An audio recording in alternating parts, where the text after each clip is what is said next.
The title of my talk is How Not to Look, Act, and Feel Like a Little Old Lady and Not Break Your Hip and Die Before Your Time, or Get Osteo-Strong. I think I'm going to go with that one. Yeah. Now, isn't it something? Look around. Isn't that something? Now, I'm going to get back to looking around in a second, but let's start off with, before I tell you my secrets, here's a couple disclaimers, and I try to do it in basic language that everybody can understand. I'm going to be telling you a lot about osteoporosis and osteopenia, and your body, and exercise, and what to do and what not to do. And I have very strong opinions because I've been doing this a long time. But everybody is different. You are not my patient. You are not my patient. Even if you were my patient, you're not my patient now. So I say that because use your good judgment. Did you see that look I just gave you all? Your good judgment on anything you try. Just use your good judgment, please. Don't be crazy. I'm an expert, but I'm not an expert in you. That makes sense, doesn't it? So we have an agreement there? Yes. Okay. Now, I want to tell you the story of Betty. Years and years and years ago, Betty called me. She said, I am so upset. I am upset because I got my, bad word, bone density test, and my, bad word, density test shows that I have osteoporosis and I am not, bad word, happy. So, with my excellent emotional skills, I sensed that Betty had to come in.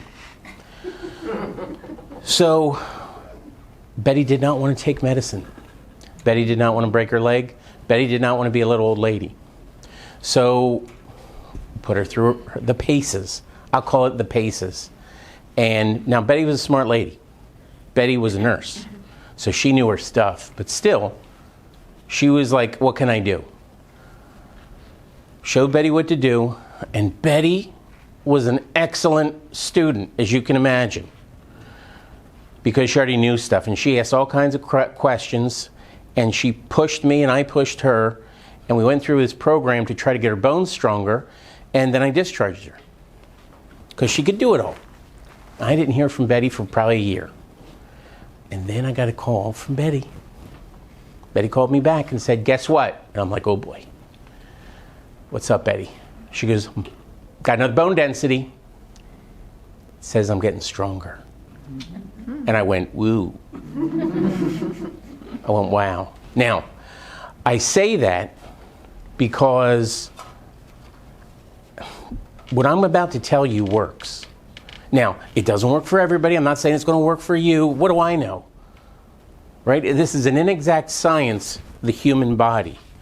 But there's something about it, and I'll explain the rationale behind some of the stuff that we advocate and how it can help you. Now, here's where it's difficult. You got to do this stuff, and you got to do it, and you got to have faith. You got to have faith that this is going to work to some degree, and it probably will. But I don't know to what degree, or it might not. But it's better than doing nothing and worrying, right? Oh, and by the way, that's Betty. 6% increase in my bone density. How much? 6%. 6% increase. Without having. Congratulations, Betty. So when I saw Betty's name, I'm like, ooh, I got to fit her into this talk a little bit because I will, yeah, she didn't know I was going to do that. And you know, I will never forget Betty because she was, but Betty's an exception because Betty did exactly what I told her to do. Clearly, we're not married. She did everything that I asked her to do, right? So just do what I tell you. Okay, so, oh my goodness, defining osteoporosis. I love this slide. Osteoporosis is defined as a metabolic disease resulting from excessive bone resorption, insufficient bone formation, or a combination of both. The word osteoporosis is made up of two words that literally mean porous bones.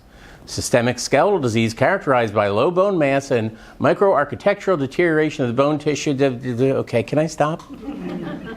Okay, so that's osteoporosis, but we kind of we all know what it is, and osteopenia is like osteoporosis light, and we don't want this, right? So suffice it to say that we don't want this. Again, I ask you to look around the room. Female, Caucasian or Asian, older and thin. Yep, you're it. You're it. Now you might say to yourself, well, I'm not that thin, but okay, I got you. But look, there's no men here. Now, men do get it, but men tend to get it for different reasons. I'm not going to go into it. That's not the purpose of this talk. I'm talking to the ladies tonight. The other thing to note is men have a tendency to not take care of themselves, and that's why women live longer than men, in my humble opinion. And it sounds like a joke, but I don't think that is. Women tend to come in and get physical therapy and preventive measures and listen to their doctor and get their annual physical and all those good things that help them live longer. Now, I don't want to go through a lot of fancy schmancy technical medical things, but I do like this slide to talk about your spine, because there's a couple areas that really are prone to bad, and that is your spine. You got a compression fracture, and your hip, you will break it. Right? So I want you to kind of lock that in, that there's a big fat pancake called your vertebral body that's on the front part of your spine, And I'm going to keep talking about that, because that is going to affect how I want you to exercise and how I don't want you to exercise. Got it? Everybody got that? Okay. I can get more technical if you want. The spinal column has curves to provide both flexibility and rigidity. Now that's tough, because those are two opposite things. Okay, so you really ask your spine to do a lot as a human, and that affects how you exercise and why you exercise. And then attached to those bones are all kinds of things like muscles and tendons, and they're in the front of you and in the back of you, and they need to be worked. My goal for you is to keep you from getting frail, because it's frailty in your later years that will kill you. That's what gets you. If I had any wish for all of you, it's I want you to stay as strong as humanly possible. That's the magic pill. That's the fountain of youth, is to stay strong. And it's scary, because when you have osteoporosis, you can fracture your bones, so you have to, it's not for amateurs, right? But it can be done. The components of our Osteo-Strong, I made that name up myself, by the way. Osteo-Strong program are three components, really. Strength training, look, I love this. Ooh, look, I got a laser pointer. Strength training, flexibility and posture optimization, and balance and agility enhancement. Strength, flexibility and posture, balance and agility. Those are the three stools, the three legs to the stool. Any one of those components go down, and then you are at serious risk. So these are the things that you need to concern yourself with as you age, so that you elongate your health span for as long as you can. Does that all make sense? Your goals for getting Osteo-Strong are: you're going to increase your bone density, you're going to improve your balance, you're going to improve your agility. You're not going to fall, you're not going to break anything, and you're not going to get hurt. Those are your goals. That's it. That's what you want. Tonight, I'm going to give you a taste of this three-legged program that we do. I'm going to give you a taste of it. Now, it's like brushing your teeth. Now, Steve, what the heck does that mean? You are going to, if you embark on this or any part of it, you're going to have to delay your gratification, because I'm telling you, you're not going to see anything change. You may not look very different. You might not feel very different as you get stronger and stronger and stronger. So it's like brushing your teeth. You don't have to brush your teeth tonight, and you'll be fine. You don't have to brush it tomorrow. You'll be fine. You probably don't have to brush your teeth for a week, and you'll be fine. But if you don't brush your teeth for a couple months or a year, you're not going to be fine. Get it? Mm-hmm. right? So this is stuff that can be easy to do, but it's also easy not to do. Now, trust me when I tell you, I am a bigger sinner than you are, so you're safe, right? There'll be fits and starts and stops, and you will continually fail at this as you embark on this program if that's what you choose to do, but you just get back on the horse and you keep going. So what? Right? So you have a lot of grace and a lot of latitude in doing this program if you choose to do that, or any exercise program. Here's the other fancy schmancy slide that I want to put in here, and I won't talk about it ever again, but there's something called Wolff's Law. And Wolff's Law tells us that a biological substance will respond to the pressure that's put on it, or lack of pressure. Right? So it makes sense that if I hold a 20-pound weight in my arm for a long period of time, eventually my bicep muscle will get bigger. Right? It responds to the pressure that's placed on it. If I put it in a cast or a sling and hold it like this for 2 weeks, it will get weaker. Same exact thing with your bones. Right? So the challenge for us is to control the amount of pressure that you place on your body. Uncontrolled pressure means breaking. Right? Controlled pressure means it will respond to it and it'll get stronger, and it can be done. Here are some don'ts. This is down and dirty. This is very tactical stuff. I don't want to talk too much about theory, although I just did. I'm going to talk about tactics.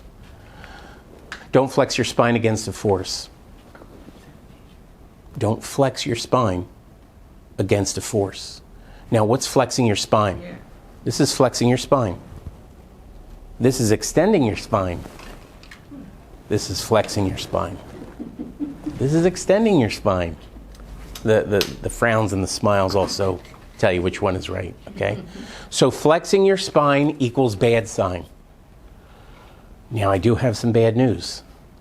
You're all flexing your spine right now. By sitting, right? That's right. Yeah. Now, go ahead and pick up your pocketbook.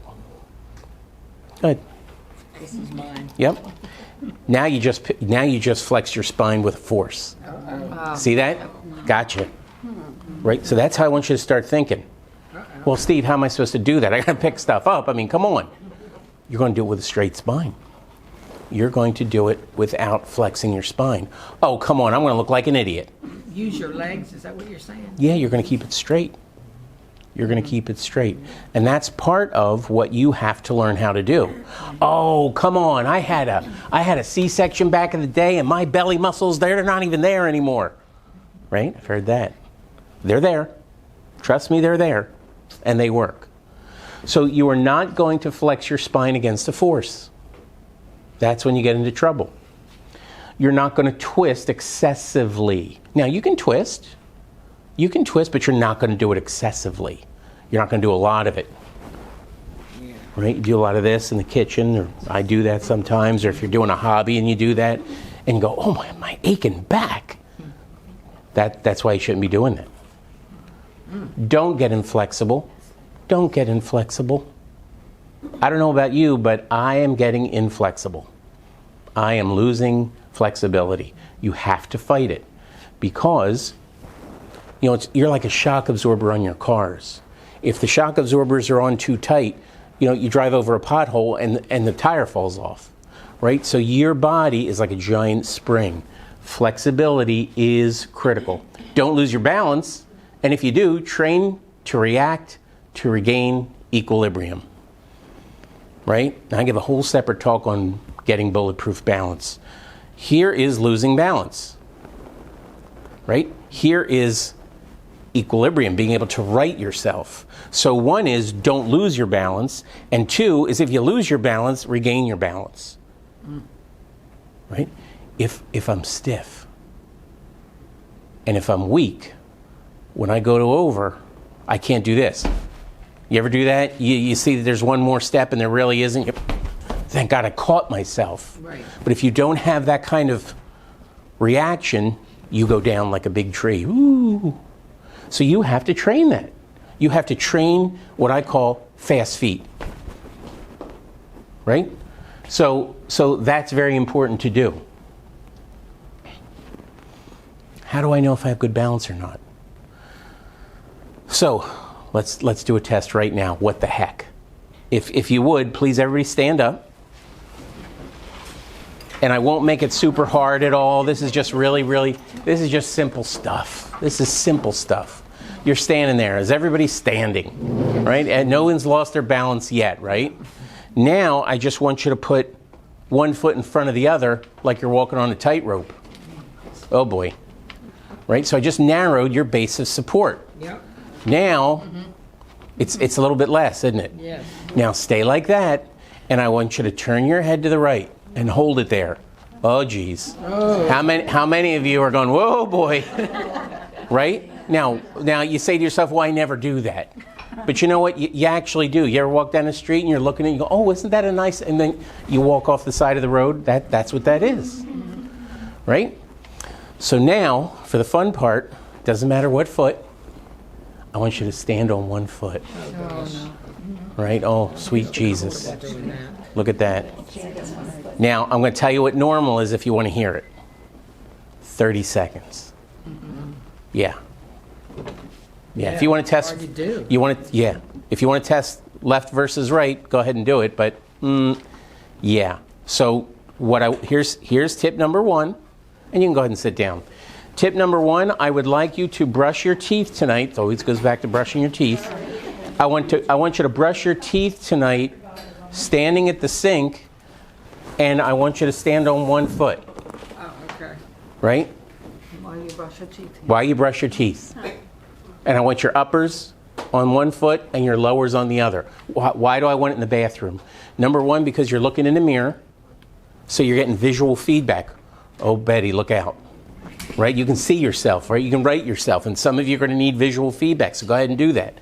Number 2, you have the vanity there, so you can, or the sink, so you can hold on to it, and that's okay. Yeah. Right? That's how I want you to start brushing your teeth. One leg. Now, because you'll forget to do this stuff, but you won't forget to brush your teeth. Right. So if you tie some of my exercises to things that you do every day, you'll do it. So just make me part of your evening and morning routine. Just think of Steve while you're brushing your teeth. Okay? And that's how you start working on your balance, and that's just a little tip. All right. The do's. The do's. What should you do? Well, number 1, it sure makes sense to me to get medically cleared by your doctor. Hey, don't do this on your own. Because let's face it, you know, I got that little plastic thing that says Monday, Tuesday, Wednesday, Thursday, Friday, Saturday. I take medicines every day, morning and night. All kinds of lotions and potions and things. Oh, yeah. And if you think that stuff doesn't affect you, it does. I don't know. Your doctor does. Right? So go to your doctor and say, hey, I'm worried about my balance. I'm worried about my strength. Does anything that I'm taking have anything to do with that? They know I don't. Neither do you. So do that. And they also do the bone density test, which you should do. And some of you may already know what your T-score is, and that's okay. Right? Know that bone density score and get it yearly. Come on, do that. You're not, but they will pay for it every other year. Every other year. Every other year. Get it every other year. Right? But if you're really concerned, hey, listen. I spent $20 on a pizza the other day. Can you believe that I spent $20 on a pizza?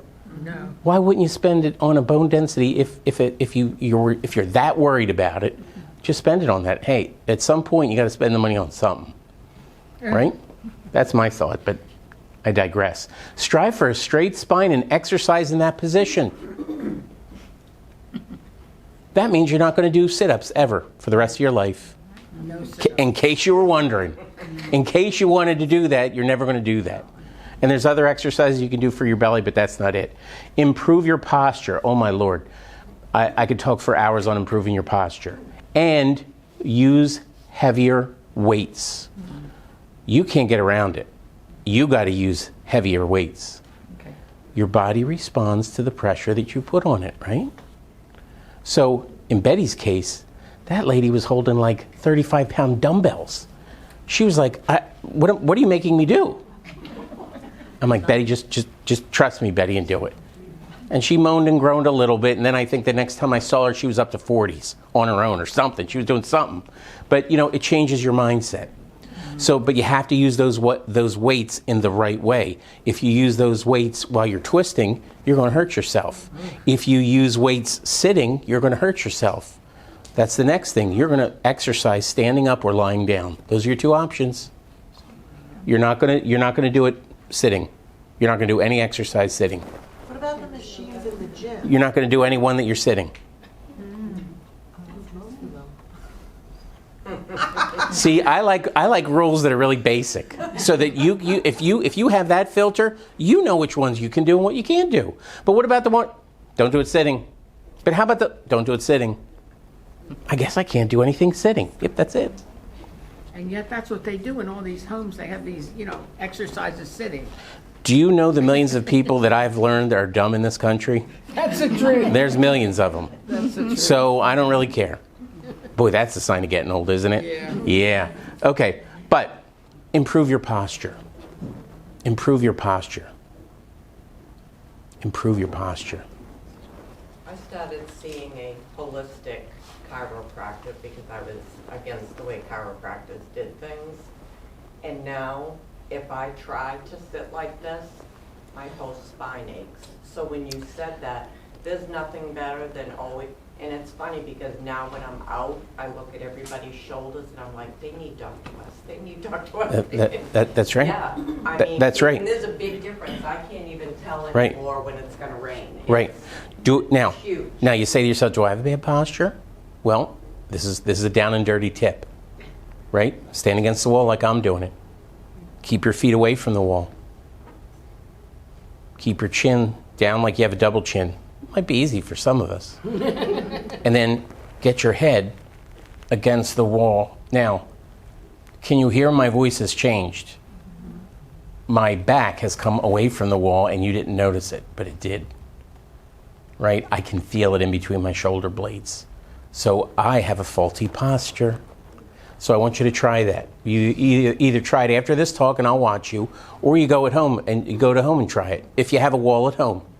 Yeah, me too. If you have a wall at home, I want you to try that.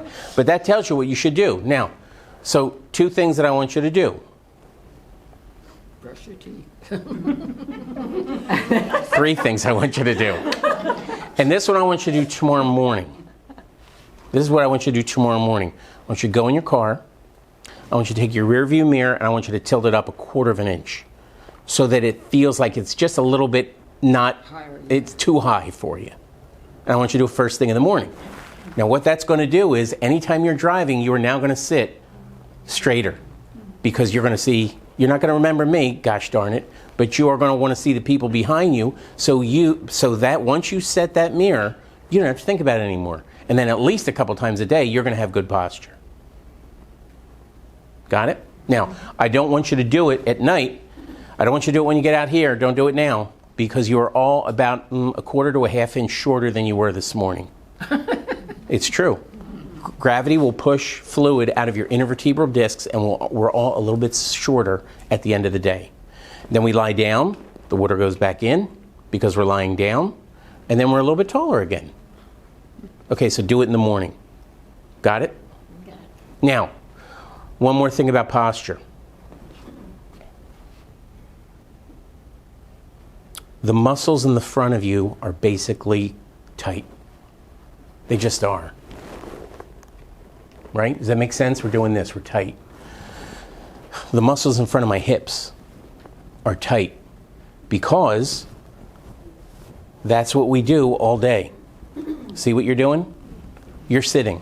So the muscle that's here, this bone is closer to this trunk, and that means that that soft tissue is shorter. And that short hip muscle in the front, anybody worried that they start looking like this? That's it. Right? So what I want you to do, and you can do this tonight, and you can do this every night after you brush your teeth and you think of me. I want you to get into bed, and I want you to think of me. I'm not done. I'm not done. But you're going to do it my way. right? So for the first 5 minutes, you're going to think of me because you're going to do this.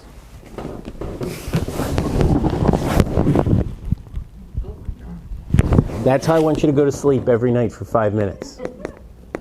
Now I know. Steve, I haven't slept on my stomach in 30 years. Anybody going to say that? Thinking that in their head? Yep. And that's why. That's one of the reasons why. Either your neck is tight, your shoulders are tight, or your back is tight, but it's really about your hips being tight because you never stretch them. Because we never stretch them. Do you want our feet hanging off again? I do want your feet hanging off. Because if they don't, then your feet are down like that and that gets uncomfortable. Right? So I don't want them pointing down. I want them just kind of relaxed. So I want your feet over the end of the bed. If you need a pillow underneath your hips, go ahead and put a pillow beneath your hips. Right? And what that'll do is that'll keep your back from really arching. Right? Does that make sense? If I had a whole bunch of pillows here, that back would be pretty flat because most people over 40 don't like to arch their back too much. Would you still put your head down there if you're at that high? I'd like you to put your head down, and if you can, and I'd like plenty of pillows underneath your chest. Underneath your chest, so that way, if you do that, you take a towel roll and you roll it up, and you can put it on your forehead. You can look straight. Huh? I was looking for another pillow, yeah, but actually, if you could throw that, that'd be great. See, I told you this group was out of control. Thank you.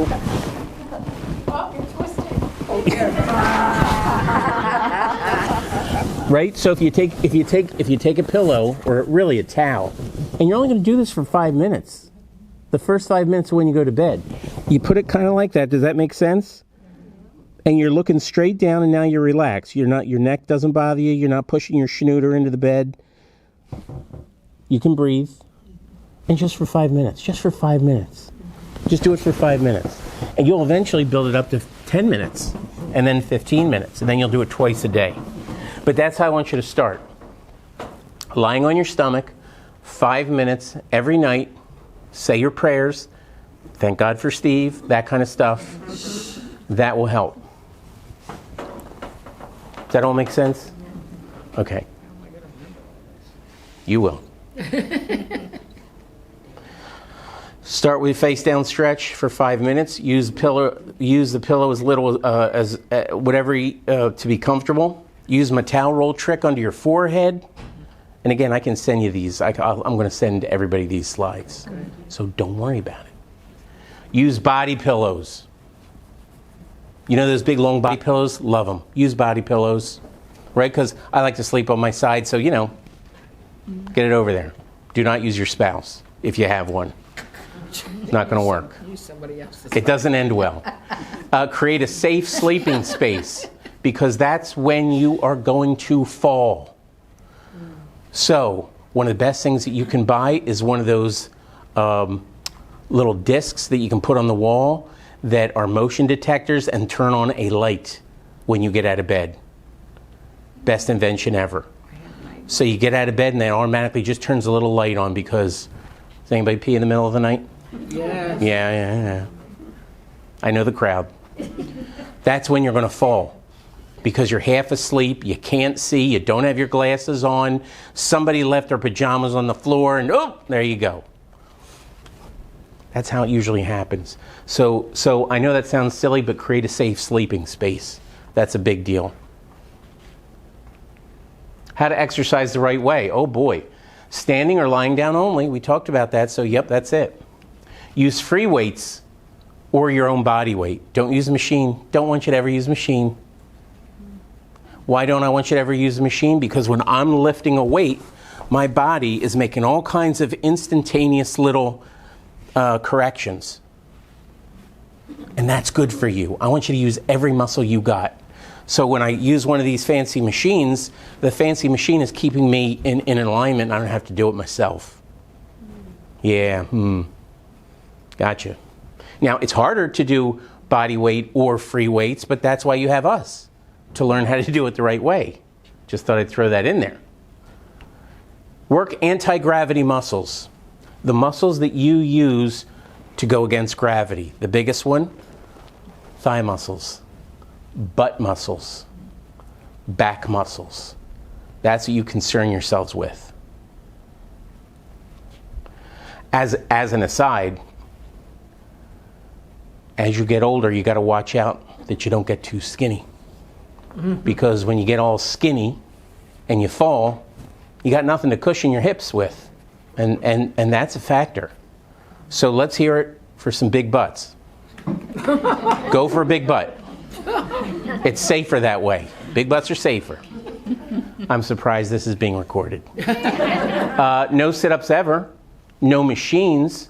Think anti-frailty.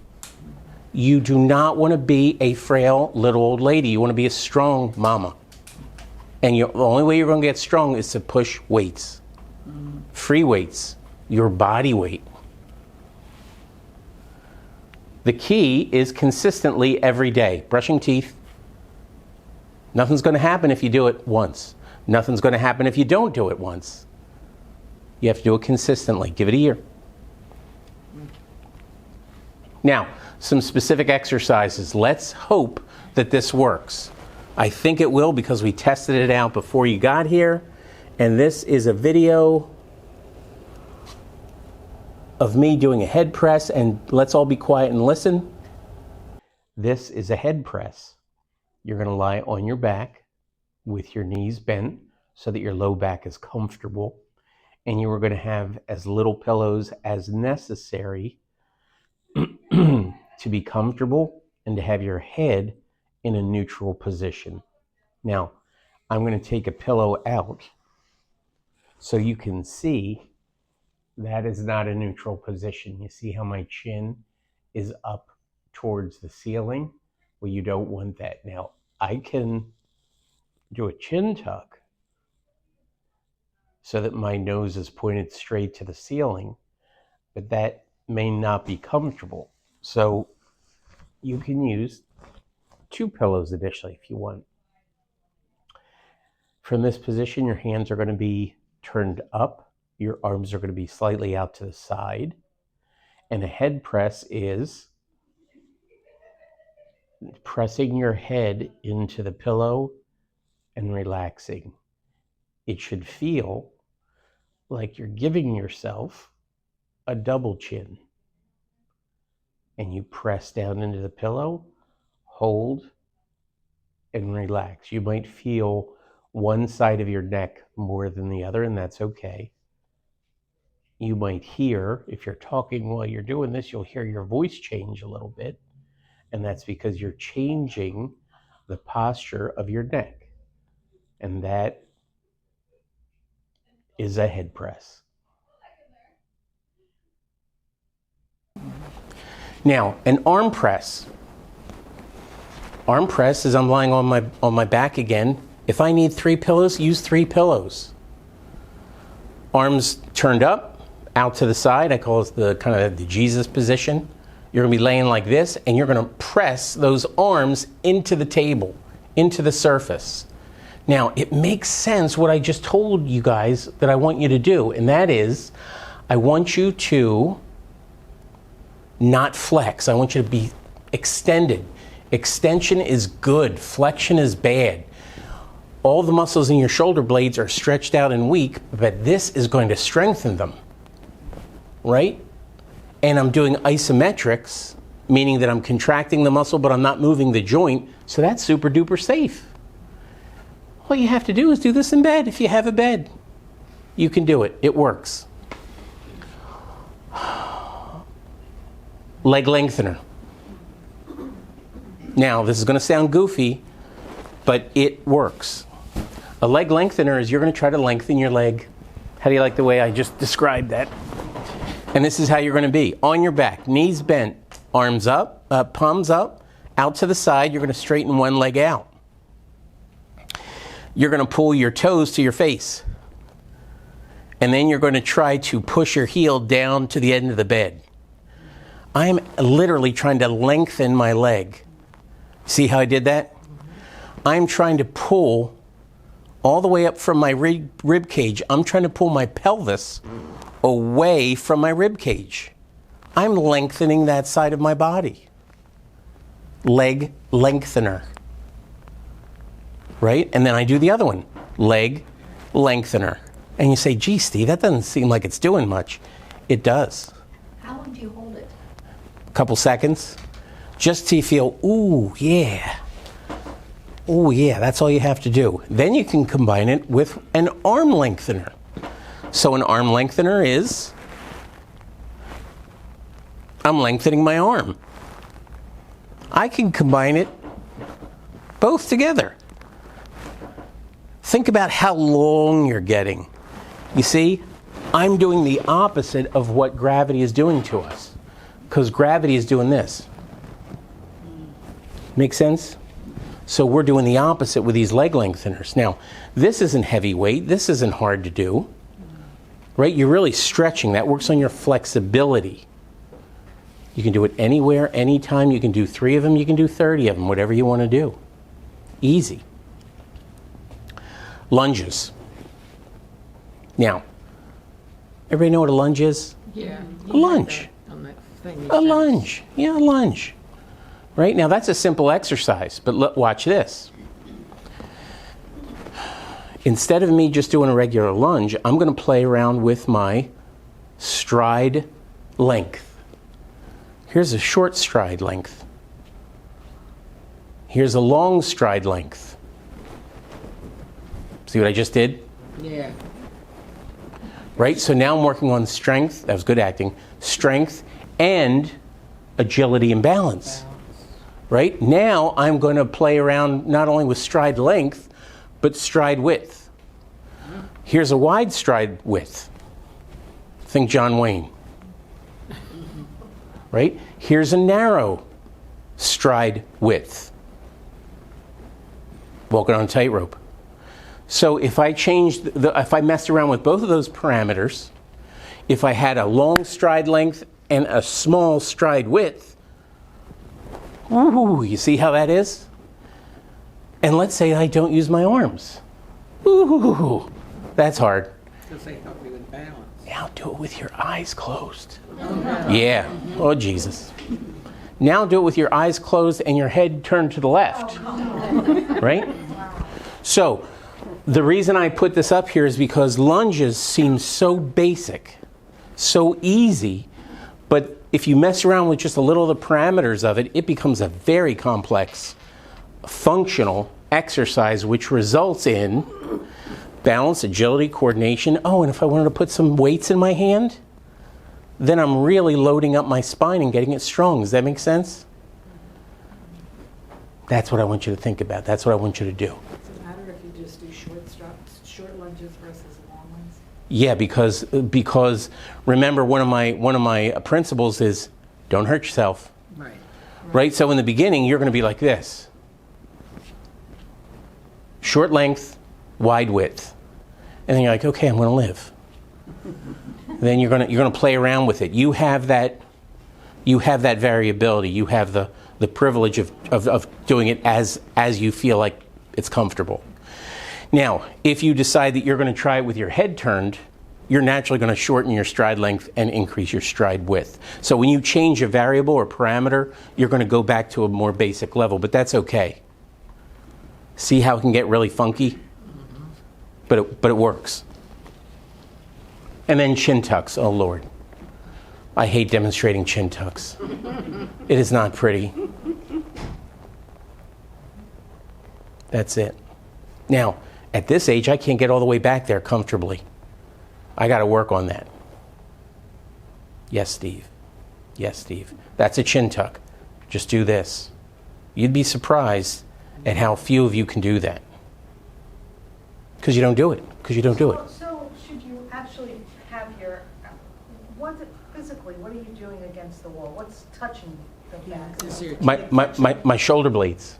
not your head. Well, watch this if you can see it. See how far away I am? Yeah. Oh man, that feels abnormal. That feels way abnormal. But is that what we want? Is the head to be able to touch? Sorry. Yes. So that's what you should strive for. Yes. Okay. Yes. Yes. And how far away from the wall are your feet? About 6 inches. About 6 inches, because when you do it against the wall, you're like, woo, woo, woo.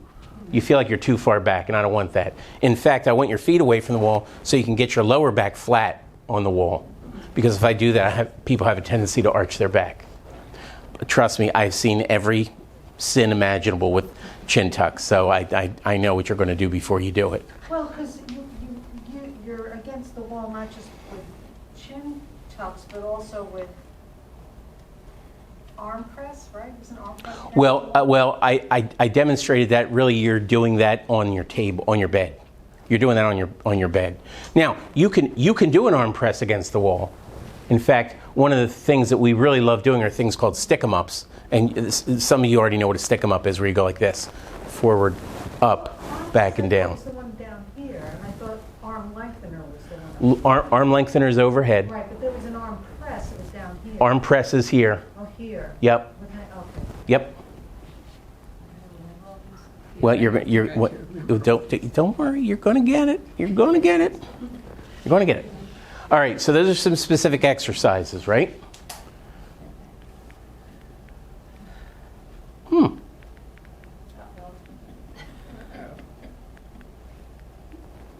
Well, that's okay. That is okay. We adapt. Okay, so now what? Now what? Getting Osteo-Strong is like learning to golf. It's like learning to golf. In that, you can get a book, How to Golf, and you can read it, and you can try it out. I've done that, and I'm lousy. You can go online, Google search, How to Golf, watch the videos. That gets you somewhere. That gets you somewhere. But then eventually you want to go to a golf pro and say, watch how I swing. Just make sure I'm swinging right. And then you go out and play. And then you come back and you go, well, I can't hit it from 60 yards in. And then you refine your position, right?